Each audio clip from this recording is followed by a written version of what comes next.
Sometimes we have interesting questions like this one, where you're told that a sample contains some percentage of calcium, phosphorus, and oxygen, and then it asks you for the empirical formula. There's another version of this question where it could actually give you all of these things in grams. The beautiful thing is if you already have grams, you just proceed to the next step. When you have percentages, though, sometimes people get stumped because they're like, well, I don't know what to do with the percentage. So with the percentage, the nice thing is you basically get to assume you have however many grams you'd like to make your life easier.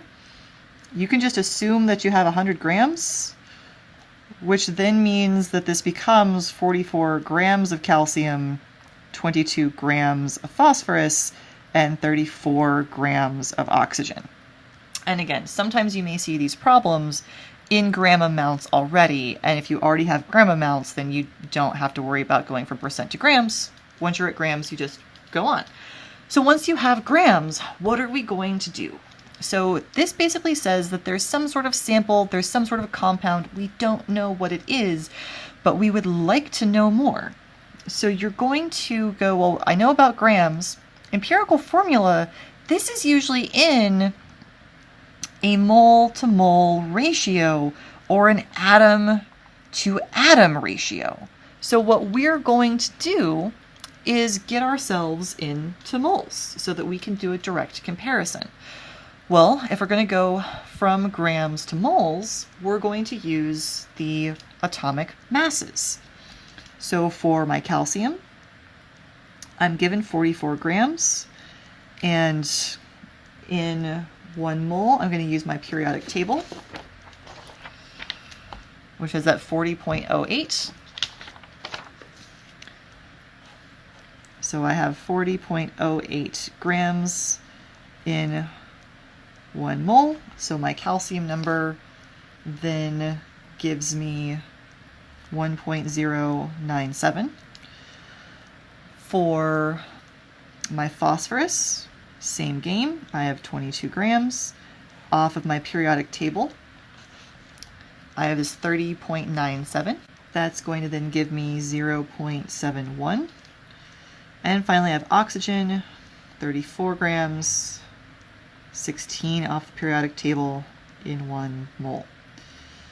This division then gets me 2.125.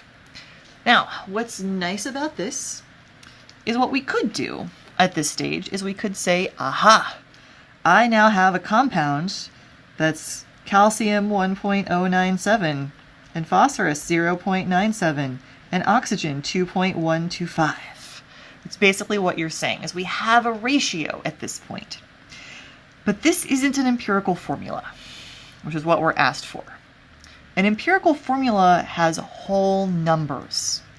So in order to get whole numbers, we're going to employ kind of a weird trick, which is, as we look at all of our numbers, if I wanted to get these in whole numbers, one of the things we can do is we essentially just divide everything by the smallest number. So we are actually just using some math tricks. But we are going to divide everything by the exact same number because technically we have our ratio already. We just want our ratio to look prettier. So then as we do this, we then get a different set. So this 1.097 divided by 0.71 gets me about 1.54. This one for phosphorus now is just 1. And for oxygen, I have something like 2.99.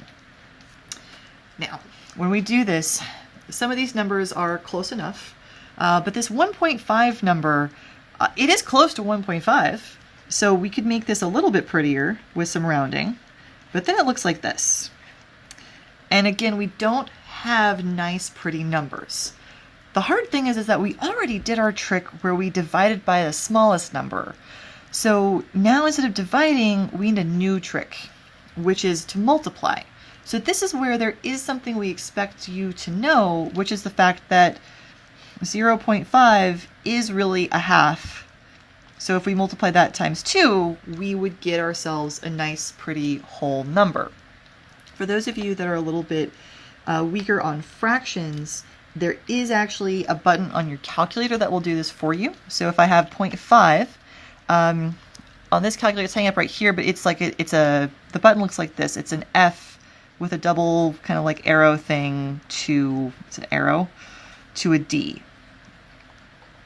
So check it out. So basically I can take my second and this, and then hit enter, and it'll actually tell me that that's a half. So there is a way for your calculator to tell you, by the way, that's 1/2. Realize that this only works for some of the prettier ones. So if you have a whole bunch of 3s, this will hopefully work decently. Nope. So even with some of the 1, 3, 3 repeating, that one you may just have to learn. So a whole bunch of 3s right in a row is really 1/3. A whole bunch of 6s right in a row is 2/3. So there's some fractions you're going to have to learn, but some of them you can fall back on your calculator for. So what we're going to do is we're essentially going to multiply then all of these guys by 2, because that's going to make our 0.5 go away. So again, whatever we do to 1, we had to do to all of them. So they all go together, but then this winds up being your empirical formula. So this then winds up being your final answer. This is a really good kind of problem to practice. Again, mathematically, it's not too bad, but this is one where you just have to know the steps. So realizing that we're trying to get to a molar ratio, or this atom to atom ratio, so that whenever we're starting, the goal is going to be to go from grams to moles. And then the rest of this is a manipulation so that our ratios are all in whole numbers.